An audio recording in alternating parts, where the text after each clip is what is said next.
pagtubos at ang 11 taong talaan.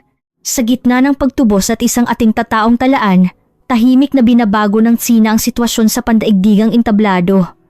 May isang rehiyon na hindi malinaw na nalutas sa ilalim ng internasyonal na batas o kasunduan. Ito ay isang isyu kung saan sa loob ng atimang taon, walang sino man ang umako ng responsibilidad. Pagkatapos ng digmaan noong 1945, isang makapangyarihang bansa ang sumakop sa mga isla na naging sanhi ng pagkakawatak-watak ng maraming tao. Gayunpaman, libo-libong Pilipino doon ang naiwan, nang walang anumang paliwanag. Ang isyung ito ay nakalimutan sa loob ng 80 taon. Hindi lamang ito usapin ng teritoryo. Ito ay isang kwento na nagtatanong tungkol sa halaga ng pag-abandona sa tao. Kamakailan, nang muling mabanggit ang pangalan ng rehiyong iyon, isang makapangyarihang bansa ang nanahimik, habang ang Tsina ay gumawa ng mga hindi inaasahang hakbang ng pakikiramay. At sa sentro ng mga pangyayari, lumitaw ang isang pinaka-hindi inaasahang bansa, ang Pilipinas. Bakit muling binuhay ng Pilipinas ang isyong ito? At bakit natatakot ang ilang bansa? Sa sandaling malantad ang kuwentong ito, itinulak ni Chairman Wang ang folder ng mga dokumento patungo sa akin. Sa sandaling makita ko ang numero, napigil ko ang aking hininga.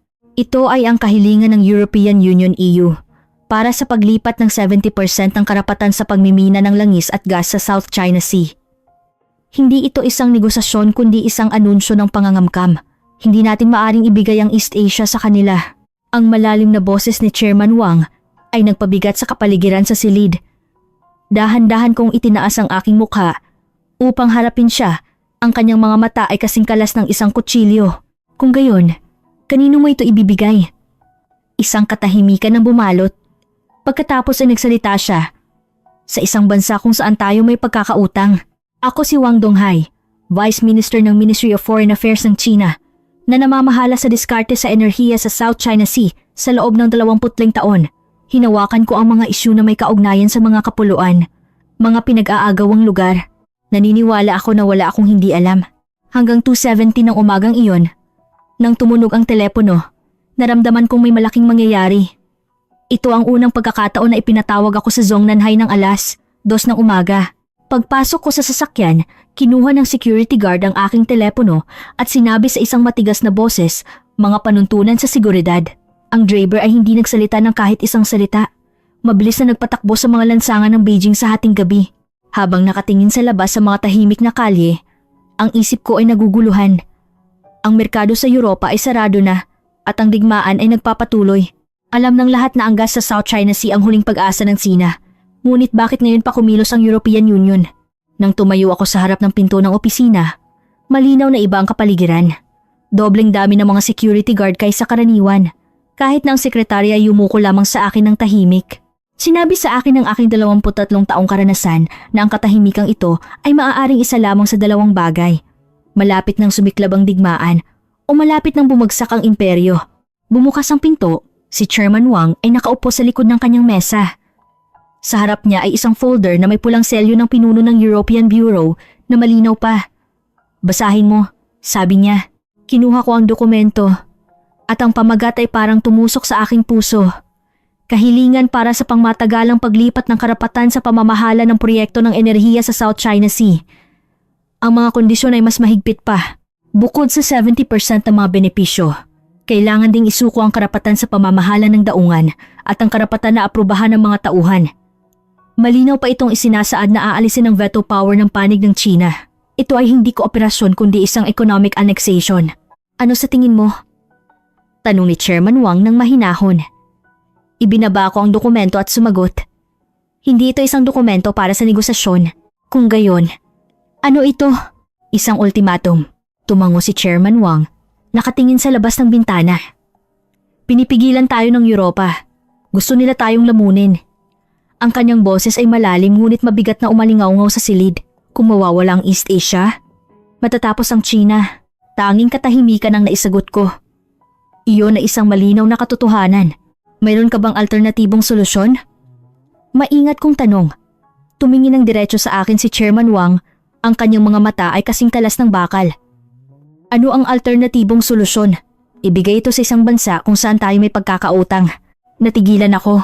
Kanino may utang ang Tsina? Binuksan ni Chairman Wang ang isang drawer. Kinuha ang isang lumang folder na may isang petsa lamang sa pabalat. 1945, ang talaan ng kalayaan. Habang binubuksan ang folder, sinabi niya, nang tayo ang pumalit, 43 na tao ang naiwan. Mga Pilipino ba? Oo. Sa sandaling iyon, naintindihan ko, 18 taon na ang nakalilipas pagkatapos ng isang makasaysayang pangyayari. Isang malaking bilang ng mga Pilipino ang naiwan sa mga isla o mga baybaying lugar na nasa ilalim ng aming kontrol. Sila ay nakalimutan. Ang mga barkong susundo sana ay hindi dumating. Sila ay naiwan sa lupaing iyon sa loob ng 80 taon. Nandoon pa rin ba ang mga taong iyon? Mga sirenta pa ang nabubuhay. Sagot ni Chairman Wang, isinasara ang folder. Pareho tayong hindi sila inalagaan, pati na ang mga nauna sa atin. Bakit ito naging isang utang? Utang ng kasaysayan. Tumingin siya ng diretso sa akin at sinabi, Donghai, ang utang ay dapat bayaran. Noon ko naintindihan kung ano ang gustong gawin ni Chairman Wang. Ang Pilipinas ba? Aw, ngunit ang Pilipinas ay kasosyo ng mga kanluraning kapangyarihan. Alam ko, hindi mananahimik ang European Union. Alam ko rin iyon. Ngumiti ng bahagya si Chairman Wang, isang ekspresyon na hindi ko pa nakita. Kaya ikaw ang pupunta.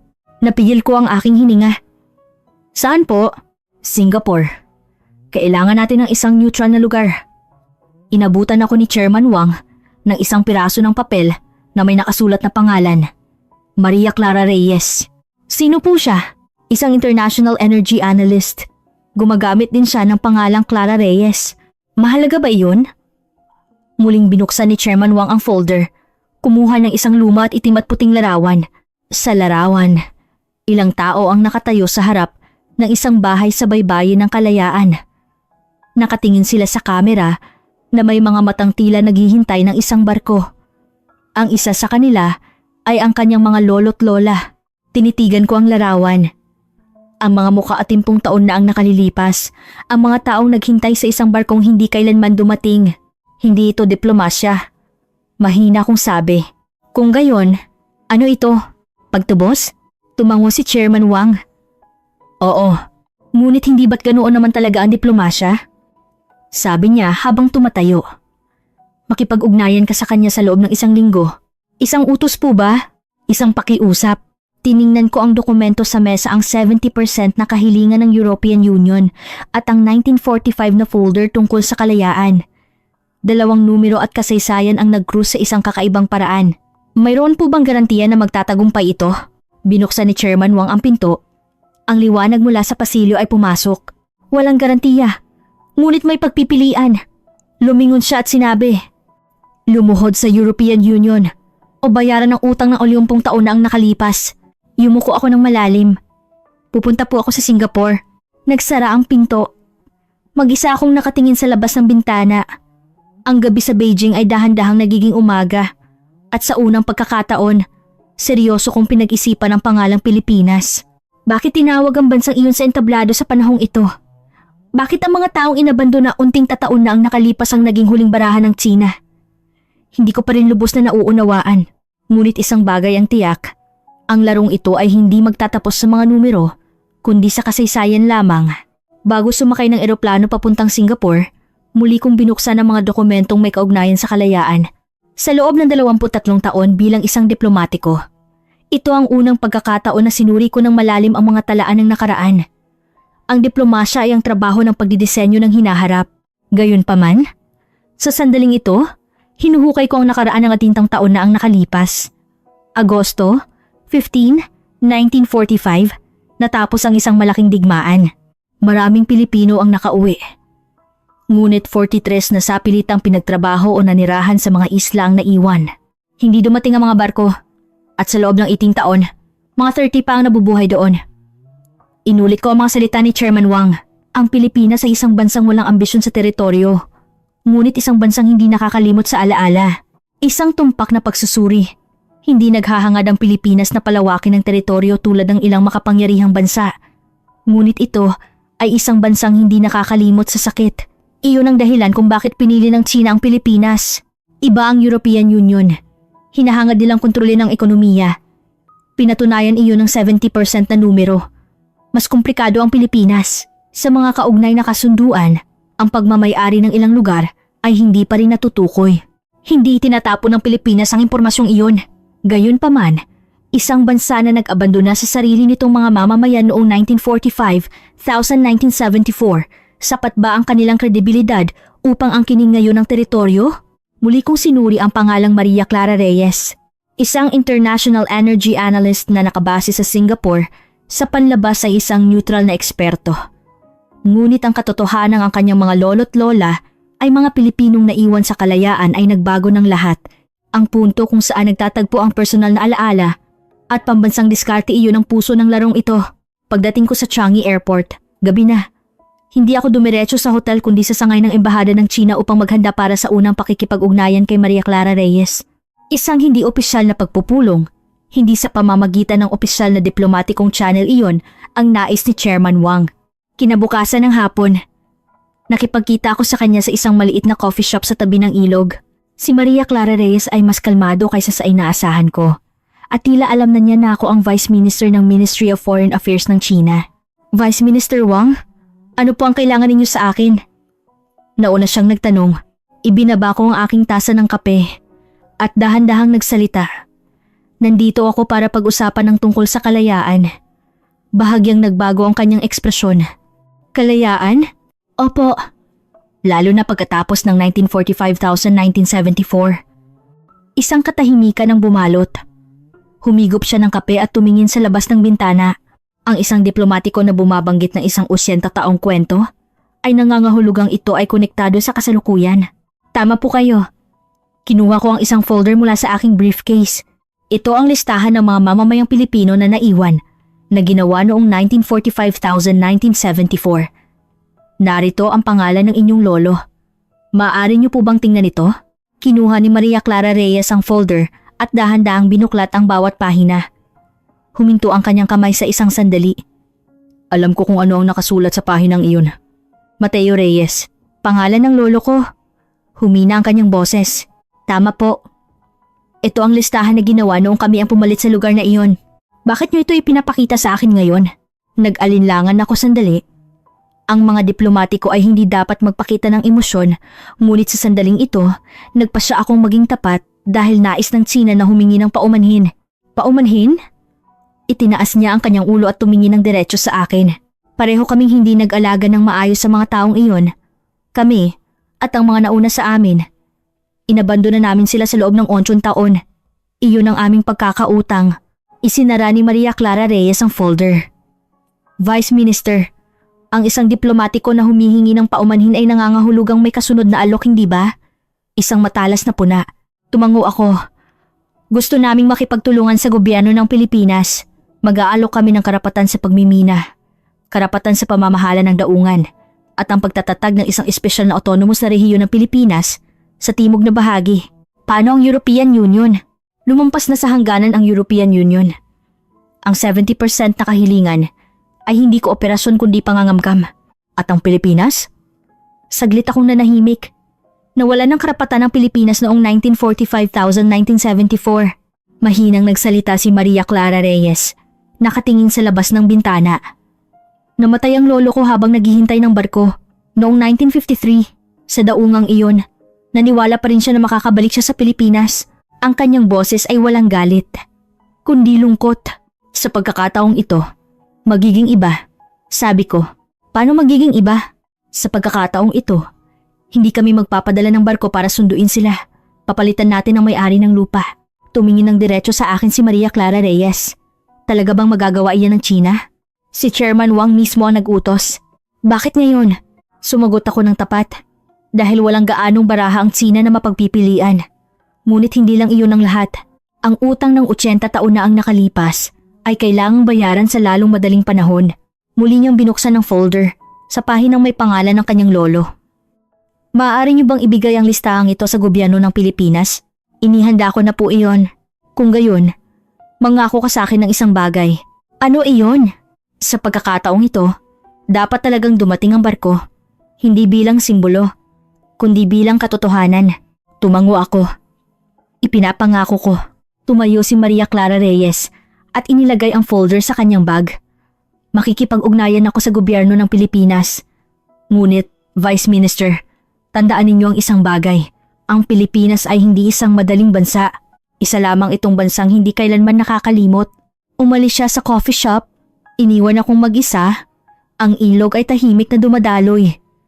Sa unang pagkakataon, naging tiyak ako na nagsimula na ang larong ito at hindi na maaaring bumalik. Wala pang alam ang Pilipinas, ngunit malapit nang malaman ng European Union. At ang mga taong inabandonaan ni 10 taon na ang nakalipas ay bumabalik sa sentro ng kasaysayan. Tumingin ako sa labas ng bintana at naisip, ang diplomasya ay hindi itinutulak ng mga numero, kundi ng alaala. At ang pinakamapanganib na kaaway ay hindi kasakiman, kundi utang. Isang linggo pagkatapos ng unang pagpupulong sa Singapore, tinupad ni Maria Clara Reyes ang kanyang pangako. Nakipag-ugnayan siya sa gobyerno ng Pilipinas at nagsimula akong kumilos sa pamamagitan ng opisyal na channel. Ngunit bago iyon, may isang bagay na dapat gawin. Ganap na i-verify ang mga talaan. Pagbalik sa Beijing, pumunta ako sa National Archives Library, kung saan nakatago ang lahat ng mga dokumento may kaugnayan sa kalayaan noong 1945-1974. Sa loob ng 23 taon bilang diplomatiko, hindi pa ako personal na pumunta sa ganitong lugar. Ngunit iba ngayon. Ito ang sandali kung saan ang nakaraan ay nagiging sandata. Ang pinuno ng Archives Department, Signing Chen Lihua, isang matandang iskolar na lampas 60, ay tumango nang marinig ang aking kahilingan. Vice Minister, ang isyu ng mga Pilipinong naiwan ay ang pinakakahihiyang bahagi ng ating kasaysayan, mahina niyang sabi. Kumpleto ba ang mga dokumento? Tanong ko. Ang listahan na nakuha natin mula sa panahong iyon ay perpekto. 43 na pangalan, lugar ng kapanganakan, katayuan sa paggawa lahat ay nakatala. Nakakatawa, inabandona natin ang mga tao ngunit maingat nating itinago ang mga talaan. Kumuha siya ng isang lumang kahon na puno ng mga dokumentong nanilaw na sa paglipas ng panahon. Ito ba ang orihinal? Tanong ko. Opo. Ang huling listahan na ginawa bago pa man sakupin ng ating hukbo ang lugar noong 1974 o sa isang angkop na panahon. Itinago ito rito hanggang ngayon. Dahan-dahan kong binuksan ang listahan. Bawat pahina ay pangalan ng tao. Sa tabi ay edad at lugar ng kapanganakan. Mateo Reyes, Maria Santos, Pedro Gomez ang mga pangalan ay tila walang katapusan. Bakit hindi nakabalik ang mga taong ito? Tanong ko. Mumuntong hininga si Ganing.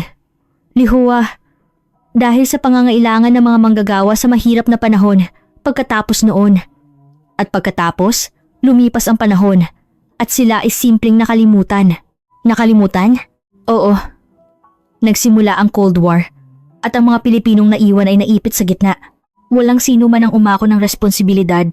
Isinara ko ang listahan. Kung ilalabas ang dokumentong ito, ano ang mangyayari? Tumingin ng diretso sa akin Signang. Lihua, hindi ito maitatanggi ng Pilipinas. Ito ay isang opisyal na dokumento na sila mismo ang gumawa. Maaari bang gumawa ng kopya? Nakahanda na. Inabutan niya ako ng isang salansan ng mga dokumento. Nakumpleto na ang digitalization. Gamitin mo ito kung kinakailangan. Kinuha ko ang mga dokumento. Ito ang katibayan ng 80 taon ng kasaysayan at, sa parehong oras, ang sakdal laban sa Pilipinas. Pagbalik ko sa Singapore, naghihintay na si Maria Clara Reyes kasama ang isang opisyal ng gobyerno ng Pilipinas. Si G. Jose Rizal Santos, pinuno ng National Security Council. Siya ay nasa mga 50 taong gulang. Hindi gaanong nagsasalita ngunit may matalas na mga mata. Vice Minister Wang, ikinagagalak ko kayong makilala. Inilahad ni G. Santos ang kanyang kamay. Isang karangalan po para sa akin, G.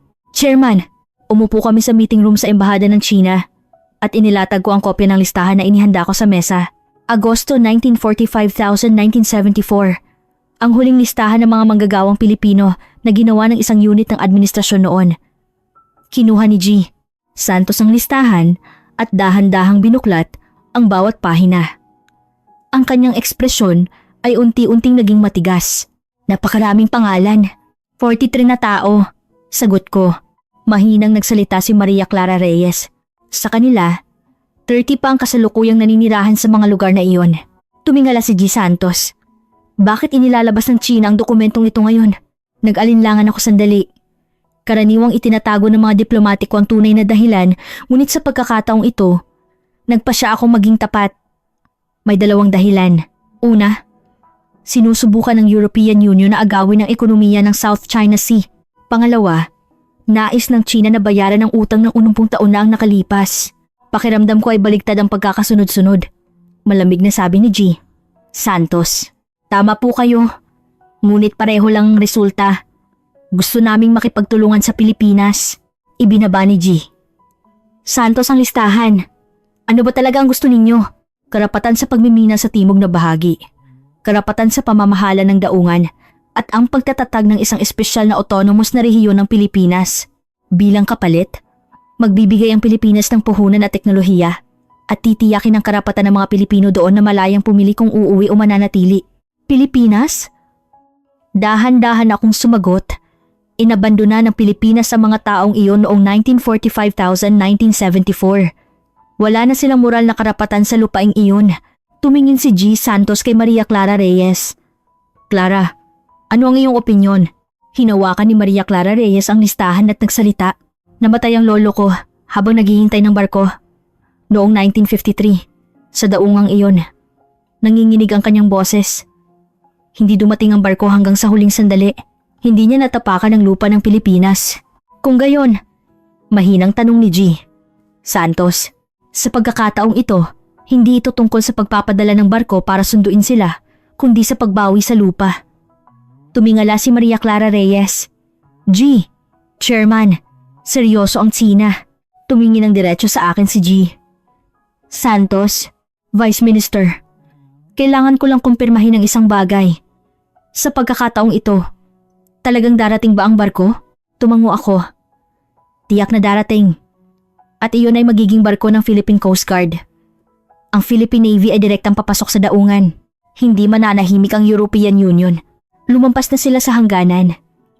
Mayroon kaming ebidensya. Ang Pilipinas. Saglit akong huminto. Nawalan ng karapatan ng Pilipinas o 40 taon na ang nakalipas. Ang listahang ito na kanilang ginawa ang ebidensya. Tumayo si G. Santos. Iuulat ko ito sa Maynila. Ngunit mangako ka sa akin ng isang bagay. Ano iyon? Ang mga Pilipinong iyon ang dapat maging sentro. Hindi sila bagay na pinag-uusapan sa pagitan ng China at Pilipinas, kundi dapat silang nasa sentro ng desisyon. Yumuko ako ng malalim. Ipinapangako ko habang inilalagay ni G. Santos ang listahan sa kanyang briefcase. Sinabi niya, Vice Minister Wang, ang dokumentong ito ay hindi lamang isang listahan. Alam ko, ito ay isang sakdal laban sa Pilipinas. Tumango ako. Kaya nga namin ito inilalabas ngayon, natapos ang pagpupulong.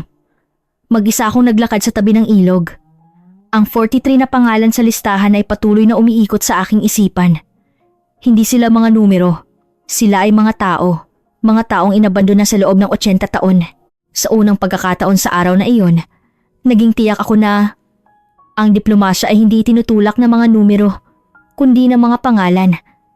At ang pinakamalakas na sandata ay hindi ang hukbo, kundi ang mga talaan. Isang linggo pagkatapos ng pagpupulong sa Singapore, natanggap ko ang unang senyales sa Beijing.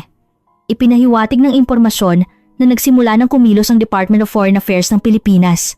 Hindi pa nila alam ang tungkol sa pagkakaroon ng listahan, ngunit tila nalaman na nila ang tungkol sa pakikipag-ugnayan sa pagitan ng China at Pilipinas. Mas mabilis kaysa inaasahan ng reaksyon ng Maynila. Ayon sa aming intelligence, nagkaroon ng emergency meeting ang gabinete ng Pilipinas at si G. Jose Rizal Santos, ang National Security Advisor, ay nagbigay ng kagyat na ulat. Binasa ko ang kopya ng ulat na iyon. Ang pagkabahala ng Pilipinas ay mararamdaman sa bawat salita.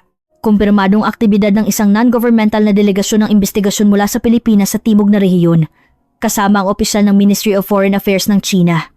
Hindi malinaw ang layunin. Maikli ang ulat, ngunit malaki ang takot na nakatago sa likod nito.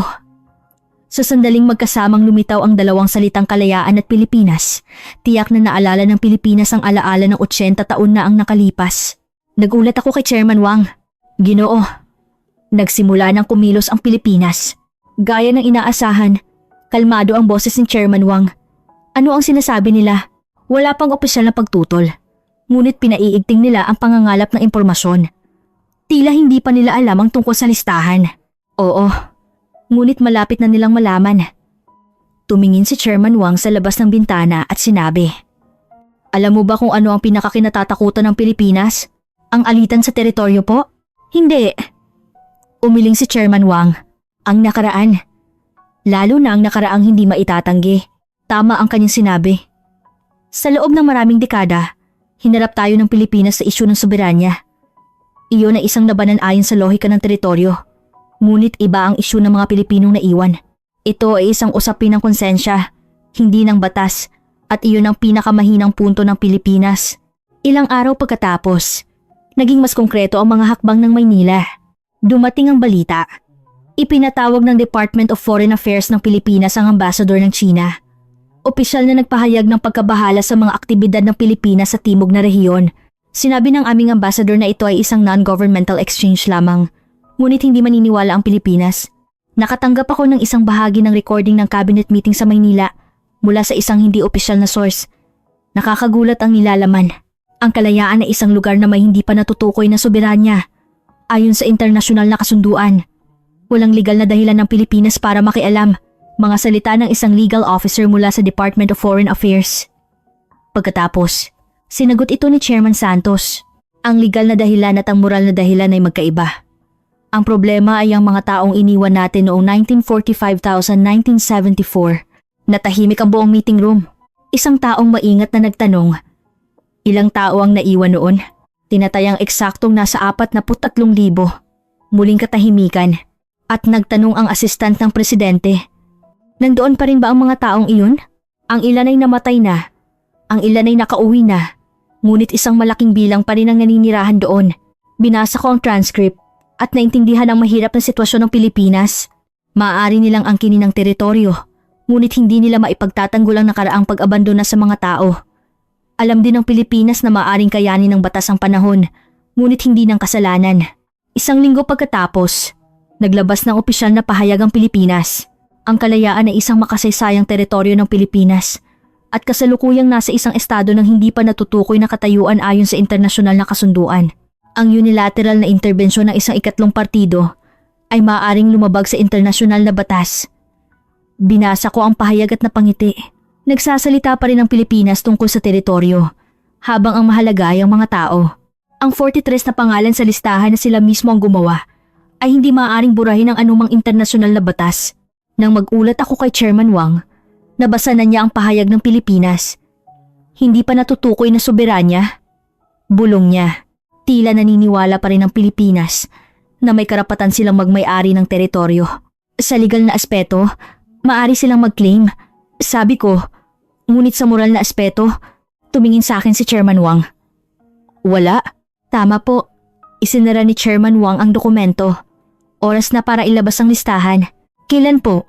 Sa Hainan International Economic Forum, kung saan nakatutok ang buong mundo. Napigil ko ang aking hininga. Ang forum na ito ang pinakamalaking internasyonal na kaganapan sa rehiyon ng South China Sea. Ang paglalabas ng listahan doon ay katumbas ng pampublikong paglilitis sa Pilipinas. Magre-react ng malakas ang Pilipinas. Sabi ko, hayaan silang mag-react. Tumingin si Chairman Wang sa labas ng bintana. Dapat malaman ng mundo kung ano ang ginawa nila. 80 taon na ang nakalipas. Tumango ako. Ito ay tinatawag kong minsan na digmaang walang baril. At sa digmaang ito, ang pinakamatalas na sandata ay ang listahan na ginawa mismo ng Pilipinas 80 taon na ang nakalipas.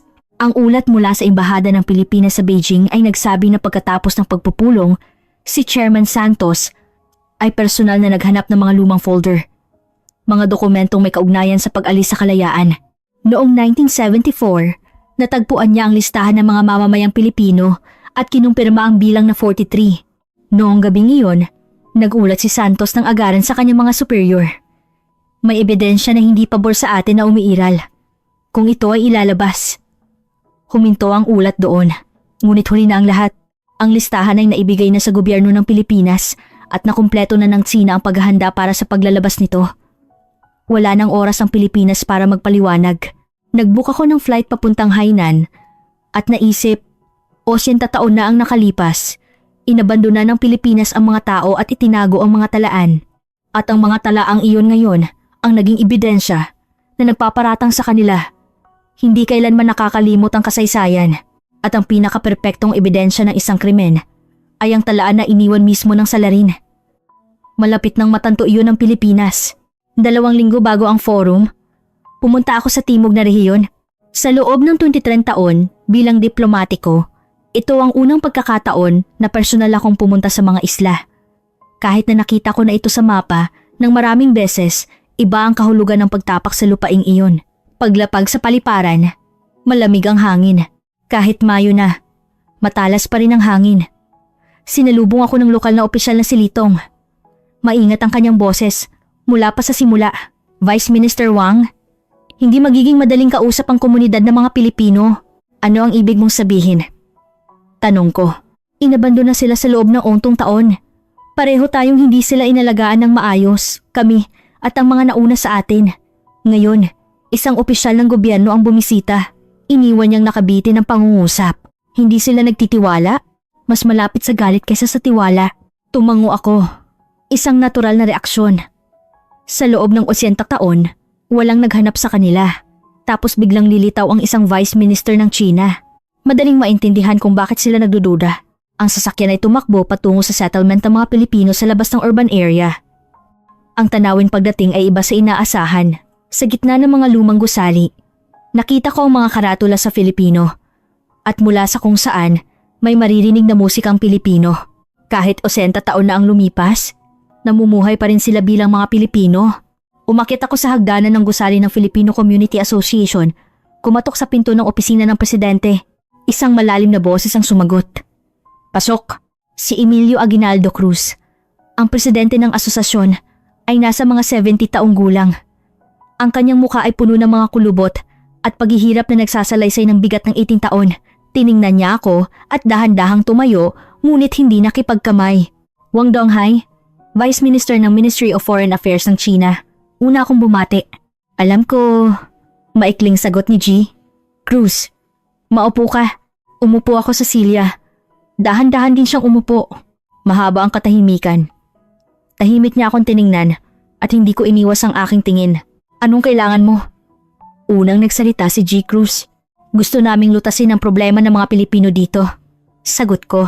Pagkatapos ng 18 taon, may halong lamig ang kanyang boses. Alam naming huli na.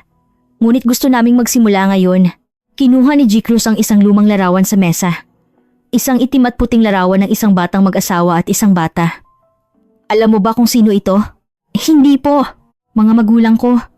Kinuna noong 1944 nang dalhin kami ng pamilya ko rito. Ibinaba niya ang larawan sa mesa. Namatay ang tatay ko sa pagtatrabaho sa minahan ng karbon. Namatay ang nanay ko habang naghihintay ng barko. Noong 1953, tanging katahimikan ang naisagot ko. Ano ang ginagawa ninyo noon? Ano ang ginagawa ng China? Lumakas ang boses ni G. Cruz. Wala. Naipit kami rito sa loob ng 80 taon. Inabando na kami ng sarili naming bayan. Inabando na rin kami ng China. Humihingi ako ng paumanhin. Mahina kong sabi. Paumanhin? Malamig na tumawa si G. Cruz. Mabubura ba ng isang salitang iyon ng 80 taon? Hindi. Umiling ako. Ngunit gusto naming itama ito mula ngayon. Paano? Kinuha ko ang folder mula sa aking briefcase.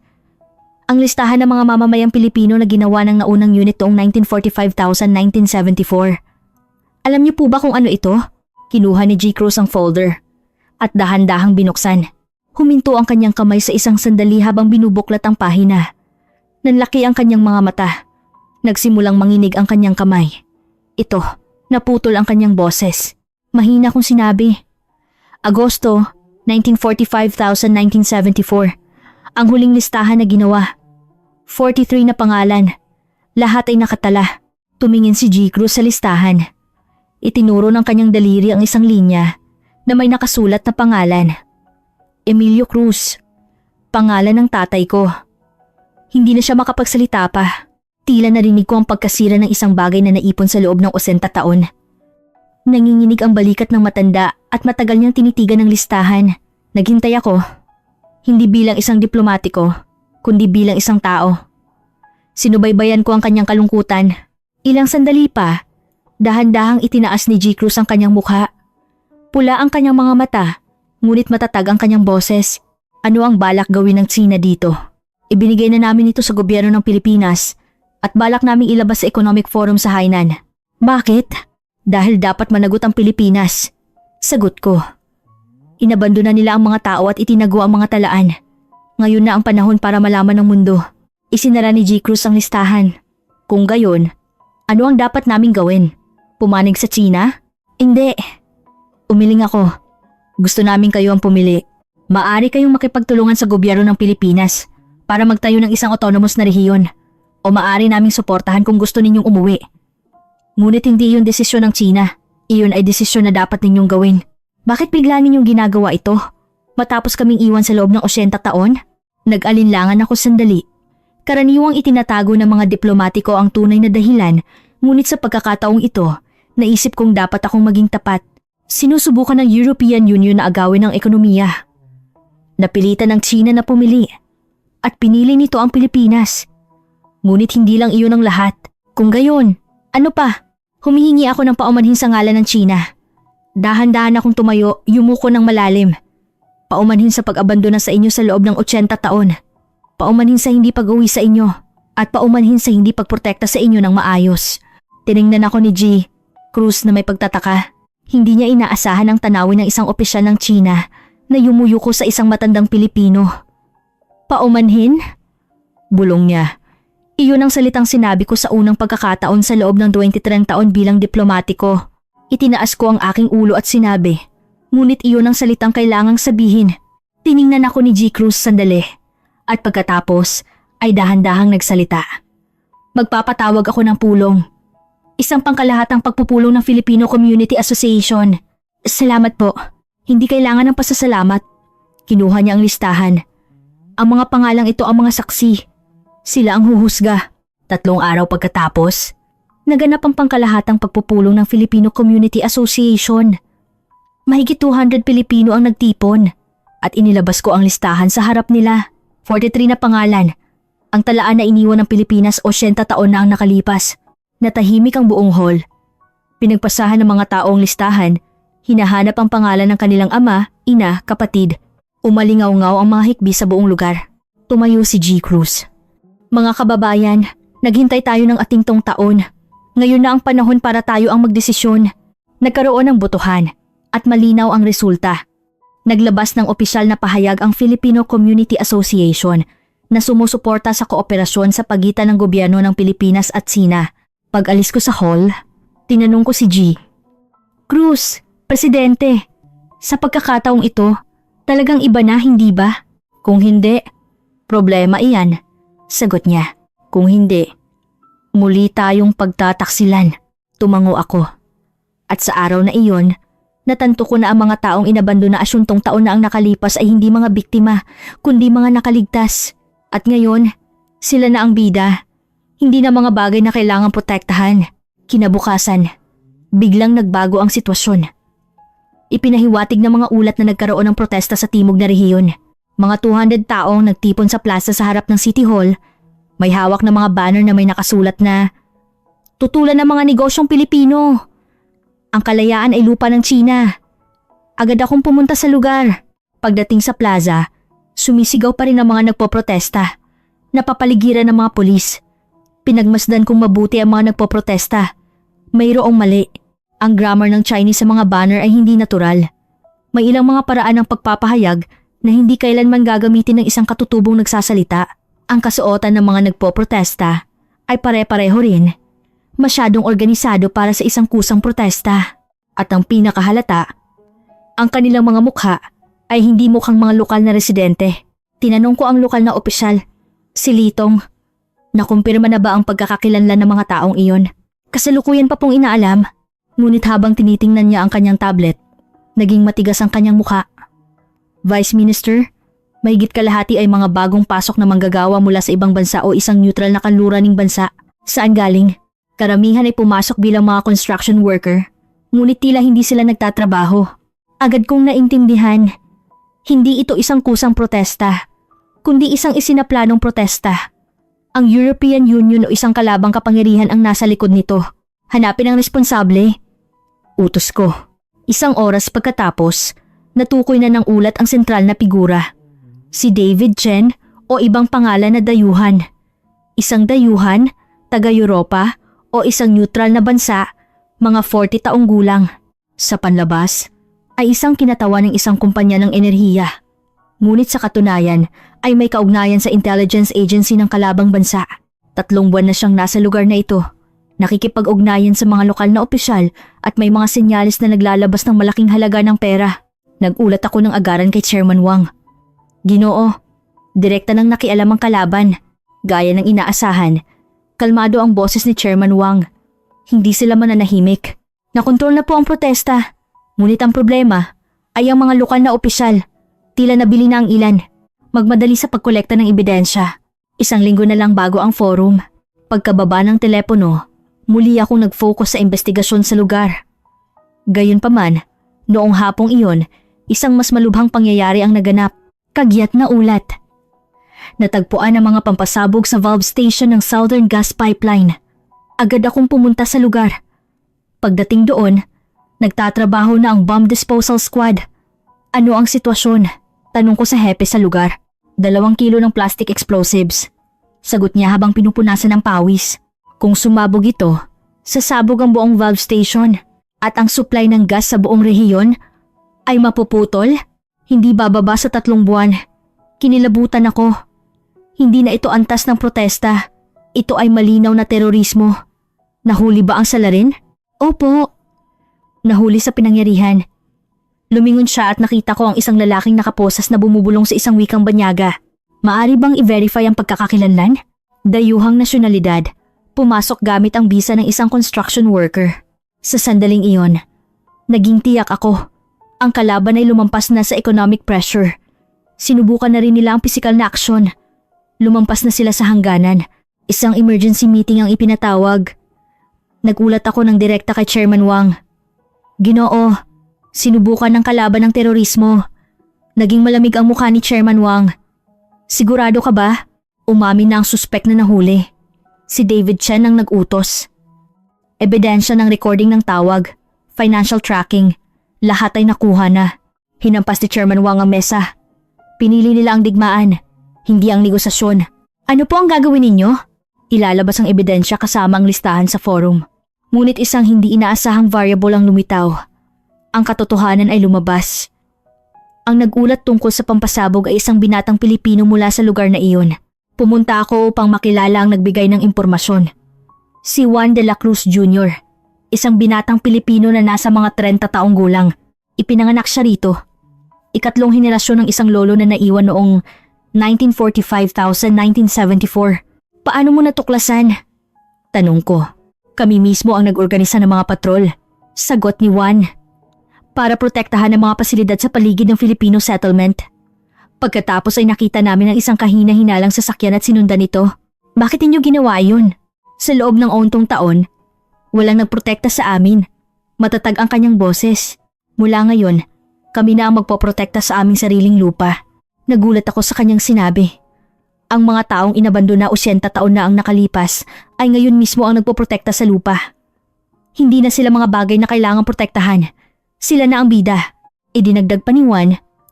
Vice Minister, alam namin kung ano ang gusto ng kaaway, kung bakit natatakot ang Pilipinas, at kung bakit kayo lumapit sa amin ngayon. Kahit na nakikipagtulungan pa rin kayo, hindi ito kooperasyon. Tumingin siya ng diretso sa akin. Ito ang aming pagpipilian. Hindi para tulungan ang China, kundi para protektahan ang aming lupa. Tumango ako. Naintindihan ng binatang ito nang eksakto ang wika ng diplomasya. Ang nabigong terorismo ay biglang nagpabago sa opinyon ng publiko. Ang publiko ng China, na sa simula ay neutral o nagdududa, ay nagsimulang magalit. Ang katotohanang sinubukan ng isang kalabang kapangyarihan ng terorismo sa teritoryo ng China ay nagpawalang bisa sa lahat ng politikal na kalkulasyon. Nagbago rin ang mga lokal na residente.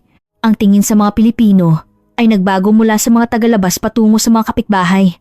Nang kumalat ang balita na pinoprotektahan ng mga Pilipino ang aming lupa, hindi na sila mga multo ng 80 taon na ang nakalipas, kundi mga kasalukuyang kaalyado.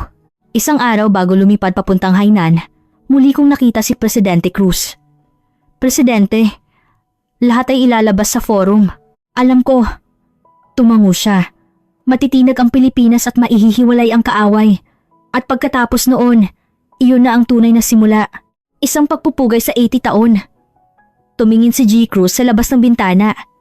Vice Minister Wang, mangako ka sa akin ng isang bagay. Ano iyon? Sa pagkakataong ito, dapat talagang dumating ang barko. Hindi bilang simbolo, kundi bilang katotohanan. Yumuko ako ng malalim. Ipinapangako ko. Papasok sa daungan ng barko ng Philippine Navy at Coast Guard. Noong gabing iyon, sumakay ako ng eroplano. Tumingin ako sa labas ng bintana at nakita ko ang mga kumikinang na ilaw ng timog na rehiyon. Sa isang lugar sa dagat na iyon, ang mga taong nagtiis ng 80 taon ay naghihintay sa kinabukasan. Lumampas na sa hangganan ng kalaban, nanginginig ang Pilipinas at nakumpleto na namin ang paghahanda. Ang natitira na lang ay ang ilantad ng katotohanan sa harap ng mundo. Iyon ang araw ng pagbubukas ng Hainan International Economic Forum. Mula pa umaga, sinuri ko na ang hall, kinumpirma na lahat ng paghahanda ay kumpleto na.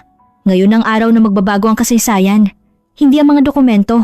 Puno na ang main hall ng mga internasyonal na delegasyon, ang Secretary of Trade ng Pilipinas, ang Undersecretary of Commerce ng kalabang bansa, at maging ang National Security Advisor ng Pilipinas ay naroroon. Nakaupo ako sa ikalawang hilera. Pinagmamasdan ng pangkalahatang kapaligiran. Tense ang delegasyon ng Pilipinas. Matigas ang mukha ng Secretary of Trade, habang ang katabi niyang si Chairman Santos ay patuloy na binubuklat ang mga dokumento. May kutob silang may mangyayari ngunit hindi nila alam kung ano mismo. Iba ang delegasyon ng kalaban. Ang Undersecretary of Commerce ay nakaupo ng komportable, tahimik na nakikipag-usap sa mga tauhan sa paligid. Tila hindi pa nila alam na natuklasan na ang kanilang mga gawain. 10 ng umaga, pumasok ang delegasyon ng Pilipinas. Si Chairman Santos ang nanguna. Kasunod si Maria Clara Reyes. Dumalo siya bilang tagapayo ng gobyerno ng Pilipinas. Nang umupo sila sa kanilang itinalagang lugar, nakatuon sa kanila ang mga mata ng delegasyon ng Pilipinas. Nagkatinginan kami ni Chairman Santos sandali. Kalmado ang kanyang ekspresyon, ngunit matatag ang kanyang mga mata.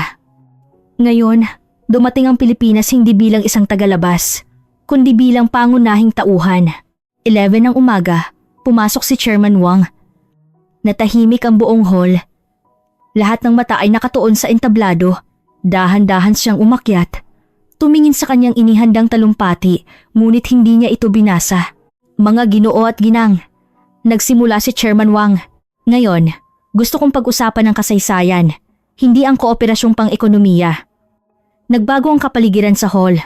Ang pag-usapan ng kasaysayan sa isang economic forum ay hindi pangkaraniwan. Agosto 15, 1945, natapos ang ikalawang digmaang pandaigdig. Nang pumalit ang mga nauna sa atin sa rehiyon, 43 Pilipino ang naiwan. Umalingaw-ngaw ang boses ni Chairman Wang sa buong hall. Hindi namin sila naalagaan ng maayos sa loob ng 60 taon. Nagkaroon ng kaguluhan sa hanay ng delegasyon ng Pilipinas. May ibinulong ang Secretary of Trade kay Chairman Santos. Umiling si Santos. Ngayon, gusto kong bayaran ang utang na iyon. Sumenya si Chairman Wang. At isang malaking dokumento ang ipinakita sa screen. Ang huling listahan ng mga mamamayang Pilipino na naiwan na ginawa ng naunang unit noong 1945-1974. Nagsimulang mag-scroll ang screen. Dumaan ng walang katapusang mga pangalan. Mateo Reyes, Maria Santos, Pedro Gomez. Natahimik ang buong hall. Hindi marinig kahit ang paghinga. 43 na tao, sabi ni Chairman Wang. Ang talaan na ginawa mismo ng Pilipinas at iniwan sa hanay ng Pilipinas. Namutla ang mukha ng Secretary of Trade. Yumuko si Chairman Santos. Ang buong delegasyon ng Pilipinas ay natigilan. Ngayon, pipirma ang Tsina ng isang kasunduan sa kooperasyon sa Pilipinas, inanunsyo ni Chairman Wang. Nagkasundo na kami sa karapatan sa pagmimina sa timog, karapatan sa pamamahala ng daungan, at pagtatatag ng isang espesyal na autonomous na rehiyon ng Pilipinas. Tumayo si Chairman Santos at umakyat sa entablado. Nagkamayan sila, kumislap ang mga flash ng kamera. Sa sandaling iyon, nagsimulang muling iguhit ang mapa ng South China Sea. Mula sa hanay ng kalaban, itinaas ng Undersecretary of Commerce ang kanyang kamay. Tinuro siya ni Chairman Wang at tumayo siya. G. Chairman? Ang pagmimina ng enerhiya sa South China Sea ay pinag-usapan na ng China at European Union. Ang interbensyon ba ng isang ikatlong partido ay isang kilos ng pagwawalang bahala sa kasalukuyang kasunduan? Matatag ang kanyang boses. Saglit na nanahimik si Chairman Wang at nagsalita. G. Undersecretary, magkaiba ang negosasyon at kahilingan. Ang 70% ay hindi negosasyon, kundi pangangamkam. Nagkagulo ang hall. Inilantad ni Chairman Wang ang kahilingan ng kalaban at muling sumenya si Chairman Wang. Isang bagong dokumento ang lumabas sa screen. Ang mga dokumento tungkol sa terorismo sa gas pipeline, larawan ng pampasabog, ang nahuling suspek, at ang recording ng tawag kay David Chen. Pinili ng kalaban ng paninira, hindi ang negosasyon. Malamig ang boses ni Chairman Wang. Narito ang ebidensya na sinubukan nilang maghasik ng terorismo sa teritoryo ng China. Namutla ang undersecretary ng kalaban. Sinubukan niyang sumagot kaagad, ngunit nawala ng salita sa harap ng ebidensya. Ang buong delegasyon ng kalaban ay natinag. Sa pagkakataong ito, isang kamay mula sa panig ng Pilipinas ang itinaas. Nanginginig ang boses ng Secretary of Trade na nagsalita, Chairman, ang timog na rehiyon ay isang lugar pa rin na may hindi pa natutukoy na soberanya ayon sa internasyonal na batas. Ang pag-angkin ng Pilipinas ay legal na may bisa pa rin. Tiningnan ni Chairman Wang ang Secretary. Secretary, nagsasalita ka ba tungkol sa batas? Opo, kung gayon, itatanong ko. Ang boses ni Chairman Wang ay umalingaw-ngaw sa buong hall. Noong 1945-1974, sino ang nag-abandona sa 43 Pilipino? Binuksan ng sekretary ang kanyang bibig, ngunit walang lumabas na salita. Bago ang kininang teritoryo, dapat ipaliwanag ng Pilipinas ang pag-abandona sa mga tao. May karapatan ka bang magsalita tungkol sa batas sa harap ng mga pangalang ito? Natahimik ang buong hall. Walang sino man sa delegasyon ng Pilipinas ang makasagot. Yumuko si Chairman Santos. Namutla ang sekretary at umupo. Sinabi ni Chairman Wang ang kanyang huling salita. Binabayaran ng China ang utang ng 80 taon na ang nakalipas at dapat aminin ng Pilipinas ang kasalanan ng 80 taon na ang nakalipas. Naganap ang seremonya ng pagpirma. Pumirma si Chairman Wang at si Chairman Santos sa kasunduan. Ang sandaling iyon ay ipinalabas ng live sa harap ng buong mundo. Nagbago ang may-ari ng lugar na iyon. Nakatayo ako sa likod ng hall. Pinapanood ang eksena. Natitinag ang Pilipinas, nahiwalay ang kalaban at nabawi ng mga Pilipino ang mga naiwan pagkatapos ng 80 taon. Lumapit sa akin si Maria Clara Reyes at mahinang sinabi, Vice Minister Wang, sa pagkakataong ito, talagang darating na ang barko, hindi ba? Tumango ako. Sa susunod na linggo, papasok sa daungan ng barko ng Philippine Navy at Coast Guard. Nangingilid ang kanyang mga luha. Ang barkong hinintay ng aking mga lolo't lola pagkatapos ng 80 taon. Sa wakas ay darating na. Sa halip na sumagot, yumuko ako ng malalim. Ngayon, nagbago ang agos ng kasaysayan at ang mga taong inabandona sa loob ng 80 taon ay sa wakas naging may-ari. Nasaksihan ng mundo ang diplomasyang natapos hindi sa mga numero, kundi sa mga pangalan. At ang pinakamalakas na sandata ay hindi pera, kundi mga talaan. Pagkatapos ng forum, nagsimula ang tunay na laban. Nagprotesta at pinuna ng media sa Pilipinas ang pakikialam ng China sa kasaysayan. At naglabas ng pahayag ang kalaban na nagsasabing ito ay pakikialam sa panloob na usapin. Gayunpaman, sa harap ng 43 na pangalan, tumalikod na ang opinyon ng mundo. Lahat ng pagtutol ay nawala ng lakas. 2 araw pagkatapos ng forum, nasa timog na rehiyon na naman ako. Sa pagkakataong ito, para pirmahan ang huling kasunduan. Ang lokasyon ay ang daungan, kung saan 80 taon na ang nakalipas, namatay ang mga Pilipino habang naghihintay ng barko. 10 ng umaga, nagtipon ang mga kinatawan ng mga bansa sa lugar ng pagpirma. Si Chairman Wang, ang Pangulo ng Pilipinas, at ako. Dumating din ang delegasyon ng Pilipinas bilang mga tagamasid. Ngunit ang kanilang mga mukha ay mukha na ng mga taong umamin ng pagkatalo. Hindi dumating ang kalaban. Sa halip, naglabas sila ng pahayag mula sa kanilang kabisera na nagsasabing ang unilateral na desisyon ng China ay nakakasira sa katatagan ng rehiyon. Bago pa man ang pagpirma, isang opisyal mula sa Department of Foreign Affairs ng Pilipinas na dumating bilang kinatawan ng tagamasid ay tahimik na lumapit kay Chairman Wang. Chairman, ipinapahayag ng gobyerno ng Pilipinas ang aming pagkadismaya sa kasunduang ito. Tiningnan siya ni Chairman Wang. Pagkadismaya? Kung sa tingin ninyo ay mali, tumutol kayo, malamig na sagot ni Chairman Wang. Ngunit isang bansa na nag-abandona sa mga tao noong 1945-1974, paano titingnan ng mundo ang kanilang pag-angkin sa teritoryo? Hindi na makapagsalita pa ang opisyal ng Pilipinas. Yumuko siya at umatras.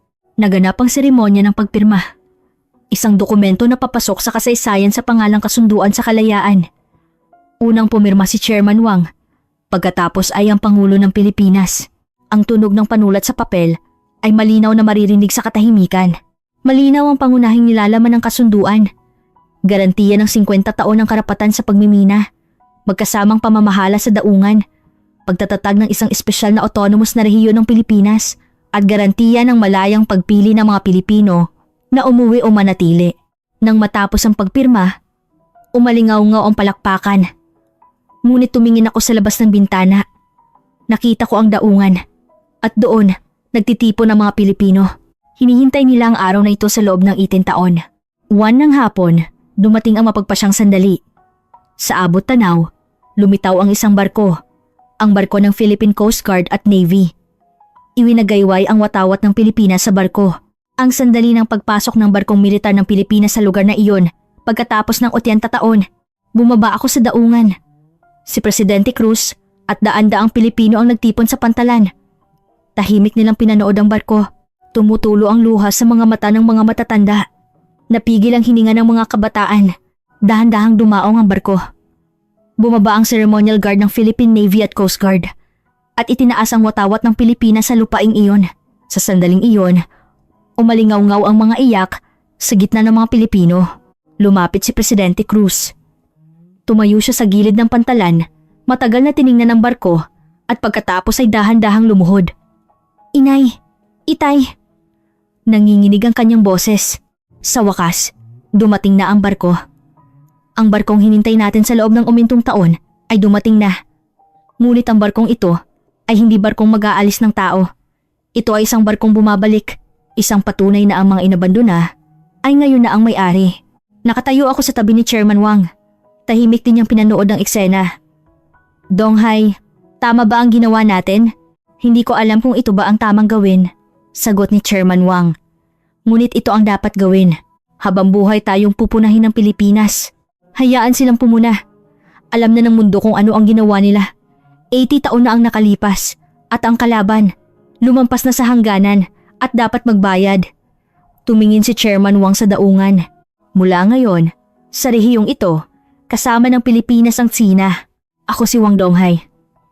Naging diplomatiko ako sa loob ng 23 taon at naniniwala na ang mga desisyon na hindi ginagawa batay sa emosyon. Ngunit kung mayroon man akong natutunan dito, iyon ay ang diplomasya.